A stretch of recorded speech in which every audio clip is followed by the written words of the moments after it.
আপসহীন সংগ্রামী নেতা অধীর চৌধুরী জিন্দাবাদ। অধীর চৌধুরী এগিয়ে চলো, আমরা তোমার সঙ্গে আছি। এই ছোট নারী দখলের দাবিতে কংগ্রেস প্রার্থীদেরকে বিপুল ভোটে জয়ী করো। জাতীয় কংগ্রেস জিন্দাবাদ। অধীর চৌধুরী জিন্দাবাদ। জাতীয় কংগ্রেস জিন্দাবাদ। বন্দে মাতরম। জাতীয় কংগ্রেস জিন্দাবাদ। এই ছোট লালবাড়ি দখলের দাবিতে অধীর চৌধুরীর নেতৃত্বে কংগ্রেস প্রার্থীদেরকে বিপুল ভোটে জয়ী করুন।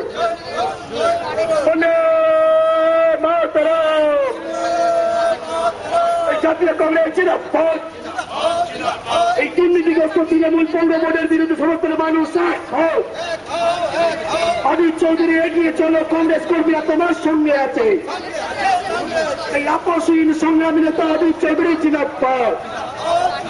এই আপসহীন সংগ্রামী নেতা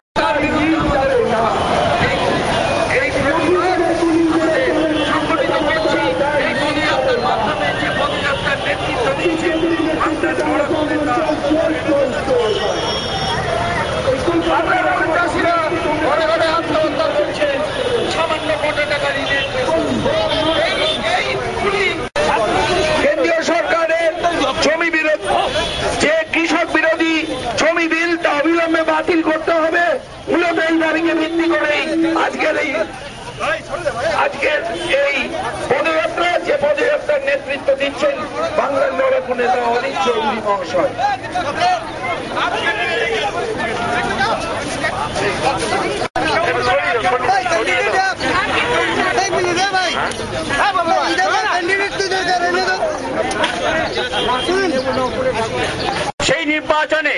সেই নির্বাচন যাতে সুষ্ঠুভাবে হয়, সেই নির্বাচন যাতে একেবারে যেভাবে আইন মাফিক চলার কথা সেইভাবে হয়, সেই নির্বাচন যাতে একেবারে নিরপেক্ষ হয়, সেই জন্য আমাদের আজকে এই মিছিলে আপনারা যারা অংশগ্রহণ করেছেন তারা ফিরে গিয়ে আপনাদের ওয়ার্ডে এই বার্তা পৌঁছে দেবেন।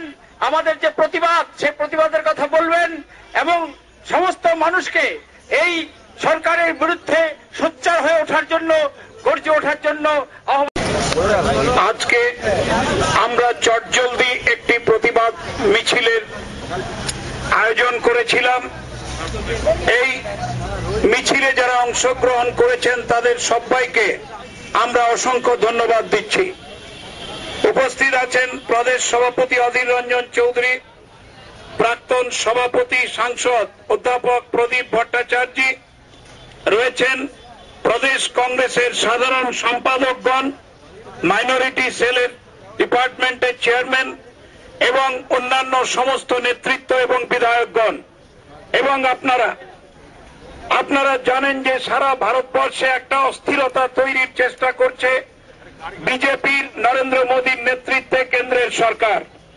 কংগ্রেসের তৈরি করা জমি আইন, যা আমরা ভারতবর্ষের প্রতিটি রাজনৈতিক দলের সঙ্গে সহমত হয়ে কৃষকের স্বার্থ রক্ষা করে শিল্পের এবং কৃষির সমন্বয় করে পাস করিয়েছিলাম, তাকে বাতিল করে অর্ডিন্যান্স করে আবার নতুন বিল নিয়ে এসে কৃষকের স্বার্থ ধ্বংস করে কর্পোরেট জগৎ এবং শিল্পপতিদের পায় ভারতবর্ষের সমস্ত মানুষকে নিয়ে টেনে ফেলার চেষ্টা করছে।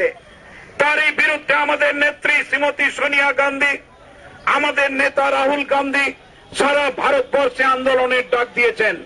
প্রদেশ সভাপতি অধীর বাবু তাকে সামনে রেখে আজকের এই প্রতীকী প্রতিবাদের মিছিল আয়োজন করেছেন, আমরা তাতে সামিল হয়েছি।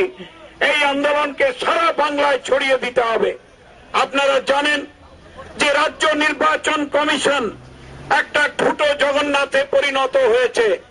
আমরা মীরা পান্ডেকে দেখেছিলাম, তিনি রাজ্য সরকারের তৃণমূলের নেতৃত্বে সরকারের বিরুদ্ধে সংবিধানের অধিকারকে প্রতিষ্ঠা করতে যে লাগাতার তার প্রশাসনিক এবং সাংবিধানিক পদক্ষেপ রেখেছিলেন, তা অভাব আমরা অনুভব করছি। কথা আমাকে অনেক আগেই সভাপতি শ্রী অধীর রঞ্জন চৌধুরী মহাশয় ফোন করে বলেছিলেন। আমি বলেছিলাম একটি ত্রিপাক্ষিক বৈঠক আছে জোট নিয়ে, আমায় ওখানে যেতে হবে। আমি হয়তো মিছিলে হাঁটতে পারবো না, কিন্তু মিটিংয়ে এসে নিশ্চয়ই সবার সঙ্গে মিলিত হব। আজকের যে লড়াই, এই লড়াই কংগ্রেসের লড়াই শুধু নয়, এই লড়াই বাংলার মানুষের লড়াই, বাংলার আলু চাষিদের লড়াই, বাংলার মা বোনদের রক্ষা করার জন্য লড়াই, এই লড়াই বাংলার ঐতিহ্যকে রক্ষা করার জন্য লড়াই। বর্তমানের সরকার তারা যেভাবে পশ্চিম বাংলাকে আজকে টেনে নিয়ে চলেছে, তাতে পশ্চিম বাংলার শিল্প বন্ধ, পশ্চিম বাংলার কৃষি ক্ষেত্রে চরম অরাজকতা তৈরি হচ্ছে। জমি নিয়ে একদিন তৃণমূল কংগ্রেস লড়াই করেছিল, আজকে তৃণমূল কংগ্রেস জমির লড়াই কেন গা ঢাকা দিয়ে বসে আছে, কেন ইঁদুরের গর্তে তারা পালিয়ে গেছে, এর জবাব তারা কি দেবেন? ছিল না সেদিন যারা আন্দোলন শুরু করেছিল সিঙ্গুরে এবং নন্দীগ্রামে, তারা ছিল মূলত সাধারণ কৃষক, যারা বুঝেছিল যে তাদের মতামতকে উপেক্ষা করে, তাদের ইচ্ছা অনিচ্ছাকে অগ্রাহ্য করে শুধুমাত্র শিল্পপতিদের খুশি করবার জন্য বাংলার বামফ্রন্ট সরকার যেভাবে ভূমি অধিগ্রহণ করতে চাইছে, তার নীতি বিরোধী, তার সংবিধান বিরোধী, তা কৃষক বিরোধী। আমরা কেউ জমি অধিগ্রহণের বিরুদ্ধে নই। জমি যদি অধিকৃত না হয় তাহলে শিল্প কোথায় হবে, এই সাধারণ প্রশ্ন আমরাও করে থাকি। কিন্তু পাশাপাশি জমি অধিগ্রহণ করার সময় সেই জমির উপর নির্ভরশীল যে সমস্ত মানুষ, তাদের মতামত নিতে আপত্তি কোথায়, তাদের সঙ্গে আলোচনা করতে আপত্তি কোথায়, তাদের ভালো মন্দ নিয়ে ভাবতে আপত্তি কোথায়, এটাই ছিল কংগ্রেসের ভাবনা। সেই ভাবনা থেকেই ভারতের জাতীয় কংগ্রেস সোনিয়া গান্ধীর নেতৃত্বে 2013 সালে ভারতবর্ষের পার্লামেন্টে ভূমি অধিগ্রহণ আইন পাশ করলেন। সেই ভূমি অধিগ্রহণ আইন পাশ করবার সময় ভারতবর্ষের সমস্ত রাজনৈতিক দল এবং সেই দলে বিজেপিও সামিল ছিল। তারা সেই ভূমি অধিগ্রহণ নীতিকে আরো বেশি বেশি করে কৃষকের স্বার্থে যাতে হয় তার জন্য নানা রকমের সংশোধনী দিয়েছিল। আমরা সমস্ত সংশোধনী মেনে নিয়েছিলাম। বিজেপি পার্টির নেতারা যে স্ট্যান্ডিং কমিটিতে চেয়ারম্যান ছিলেন, সেই স্ট্যান্ডিং কমিটিতে ভূমি অধিগ্রহণ বিলটাকে রাখা হয়েছিল পর্যালোচনার জন্য, তাদের মতামত গ্রহণ করা হয়েছিল এবং ভারতবর্ষের সর্বস্তরের মানুষের, ভারতবর্ষের সমস্ত রাজনৈতিক দলের সর্বসম্মতিতে ভারতবর্ষের পার্লামেন্টে ভূমি অধিগ্রহণ আইন পাশ করা হলো। যে আইনে বলে দেওয়া হলো যে যেখানে ব্যক্তিগত মালিকানায় জমি অধিগ্রহণ হবে সেখানে 80% কৃষকের মতামত নিতে হবে, যেখানে সরকার এবং ব্যক্তিগত মালিকানা উভয়ের যৌথ উদ্যোগে জমি অধিগ্রহণ হবে সেখানে 70% কৃষকের মতামত নিতে হবে। কৃষির উপর যারা নির্ভর করে তাদের রুটি রোজগারের ব্যবস্থা করতে হবে, কারণ একটা জমির মালিক একটা কৃষক হতে পারে, কিন্তু সেই জমির উপরে বহু মানুষের জীবন জীবিকা নির্ভর করে। কেউ চাষের কাজ করে, কেউ সার সরবরাহ করে, কেউ জল সেচের কাজ করে, কেউ ফসল কাটার কাজ করে।